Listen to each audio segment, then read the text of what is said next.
Te, may gamot ka para sa sakit sa tiyan? Wala na. Gusto kasi, te. Kanina pa ako pabalik-balik sa CR eh. O, ito kung gusto mo, sleeping pills. Yan, hindi ka na babalik dyan. Tutulog ka na lang. Grabe ka naman, te. Yung totoo kasi ah. Binibiro lang kita. O, ito, Diatabs. Yan. Te, may tanong pala ako sa'yo. May nanliligaw na sa'yo? Wala nga, paulit-ulit tayo eh. Ay, ganun. Kala ko meron na eh. Pero may hagdanan kayo sa bahay niyo, te. Meron, bakit?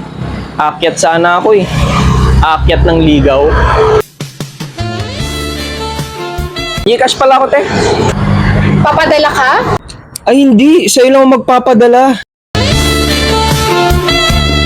Te, pansin ko lang pag bumibili ako, apaka-baby face mo rin, no? Hindi naman. Ako kasi, baby mo lang. Kunin mo na nga to, ang dami mo pang sinasabi, baka dito ka paabutan.